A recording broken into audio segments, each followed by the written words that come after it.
For more on the assassination attempt of former President Trump, let's bring in Mark Lowery, who spent 24 years in the Secret Service, where he served on the White House detail under Presidents Ronald Reagan, George H.W. Bush, and George W. Bush. He received numerous awards, including the Secret Service's highest, the Medal of Valor. Mark, in the days following this assassination attempt, it remains unclear how the gunman got onto the roof. And what are your thoughts on this? How was this possible? Should never have happened. We avoided great tragedy, even though there was tragic circumstances, the citizen and the president being shot.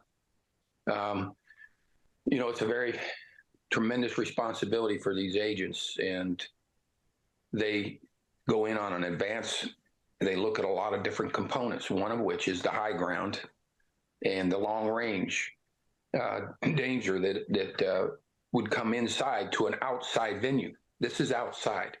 So you got to worry about the long range security. You got to worry about the high ground security. And I'm confident, having worked with our counter sniper teams, that they had a plan in place.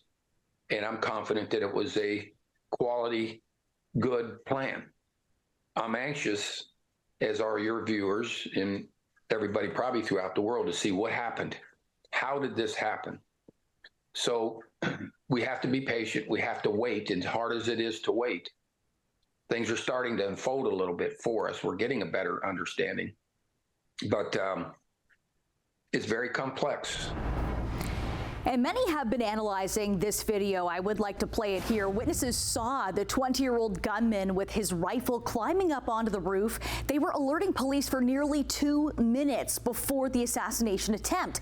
Can you describe what would be happening in the field as police were alerted to this? One, there should have been a plan to cover that building and that roof, because it was way too close to the perimeter and way too close to the podium where the president was going to be speaking. And in fact, as we see this film, the president is actually on the podium speaking.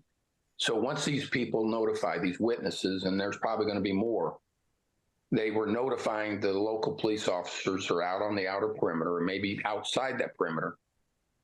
Communication should have been occurring.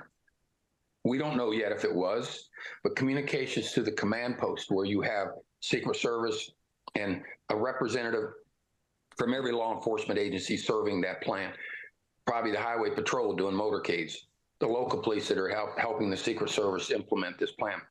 Communications should have been going back to the command post. And I'm anxious to see what that communications line says.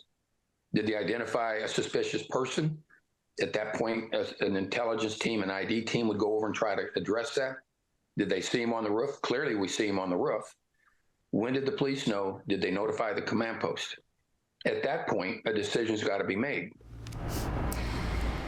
A decision was certainly made by the Secret Service sniper to take out that shooter, but let's go through how the team was able to secure the former president and bring him to safety. What did you think of the response after the shots rang out? We don't know yet when they saw this subject. Did they see him after they heard the first shots? We don't know that yet.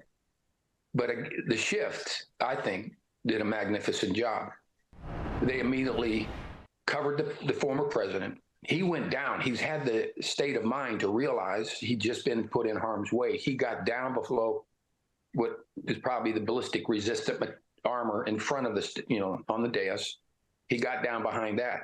The shift agents were on him within a second. I mean, I was very pleased with their response, developing that human shield around the president. I've heard criticism, well, why didn't they move him faster? What they don't realize is there's an assessment going on. Was this the only injury?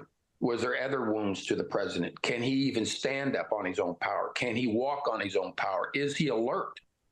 I mean, I don't think people realize when you're shot at or shot that close and hit, there's a trauma that goes through a person's body.